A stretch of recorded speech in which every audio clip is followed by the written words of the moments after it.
उपेंद्र कुशवाहा ने तीर क्या छोड़ा कि बिहार की राजनीति में एक भूचाल सा आ गया है। आपको बता दें क्या कुछ फैसला हुआ था अगस्त 2022 में, अब इस पर से पर्दा धीरे धीरे उठने लगा है।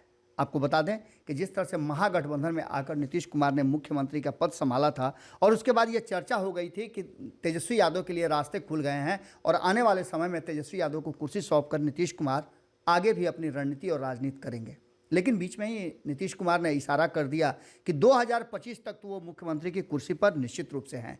लेकिन उनसे गलती सिर्फ इतनी ही हो गई, या फिर कहा जाए कि राजनीतिक चाल उनकी उल्टा पड़ गई कि उपेंद्र कुशवाहा ने इसे पकड़ लिया और उन्होंने 2025 में उनके तेजस्वी यादव को कमान सौंपने की बात को लेकर के नाराजगी जाहिर करते हुए विरोध शुरू कर दिया।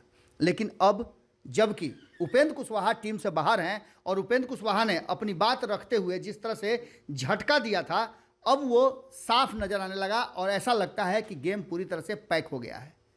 खास करके अगर बात की जाए तो तेजस्वी यादव के मुख्यमंत्री बनने के रास्ते में कई रोड़ा खड़ा हो गए हैं। उपेंद्र कुशवाहा के विरोध के बाद जदयू के भीतर भी ये विरोध शुरू हो गया था और ललन सिंह ने स्पष्ट तरीके से कह दिया, जो कि पार्टी के राष्ट्रीय अध्यक्ष हैं, कि अभी किसी तरह की कोई बात नहीं हुई है।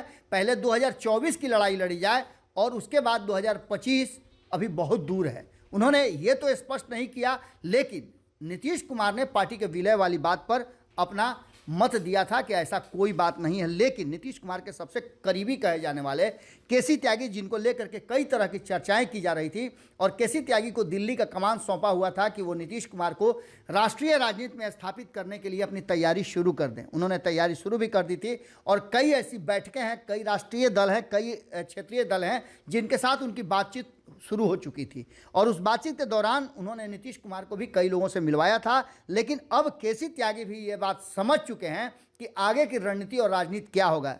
केसी त्यागी ने तो उपेंद्र कुशवाहा और ललन सिंह के बाद तेजस्वी यादव के अरमानों पर पूरी तरह से पानी फेर दिया है। केसी त्यागी ने, जो जदयू के राष्ट्रीय प्रधान महासचिव हैं, उन्होंने कहा है कि 2025 का विधानसभा चुनाव तो नज़दीक है, मुख्यमंत्री नीतीश कुमार 2030 के चुनाव में भी नेतृत्व देने में समर्थ हैं। उन्होंने कहा है कि जिस तरह से वो काम कर रहे हैं और जिस तरह से यात्रा के दौरान उनके स्वास्थ्य को भी देखा गया, उसको देख करके लगता है कि नीतीश कुमार अभी बहुत कुछ बिहार के लिए करेंगे।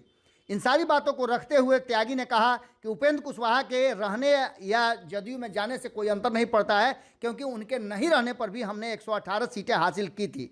आगे की रणनीति और राजनीति बिहार के विकास में नीतीश कुमार को करना है और नीतीश कुमार की साख जो है वो ऐसी बनी हुई है कि जदयू का मतलब नीतीश कुमार होता है। इस बात से किसी को इनकार नहीं करना चाहिए। उन्होंने कहा कि जब तक वे अपने कर्तव्य का निर्वहन कर रहे हैं, उनके नेतृत्व को कोई भी चुनौती नहीं दे सकता है। आने वाले 2025 ही क्यों, 2030 में भी नीतीश कुमार ही जदयू का नेतृत्व करेंगे और बिहार के मुख्यमंत्री के रूप में उनकी छवि सबको स्वीकार होगी। इसका सीधा मतलब है कि केसी त्यागी ने हवाई बातें नहीं की है, बल्कि जदयू पूरी तरह से तैयार हो गई है कि वो मुख्यमंत्री की कुर्सी नहीं छोड़ने वाली है और तेजस्वी यादव के लिए कहीं ना कहीं ये मुश्किल वक्त शुरू हो चुका है।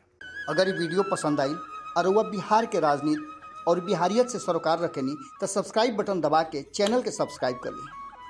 ओजे एगो घंटी बा, ओकरा बटन दबा देला से कुल सटीक और मारक खबर रुआ मुफ्त में मिल जाई। अगर रुआ पत्रकारिता के हमनी के नया प्रयोग में सहयोग कर चाहतानी तो ज्वाइन बटन दबा दी। पेटीएम नंबर नोट कर ली 9386816700। धन्यवाद।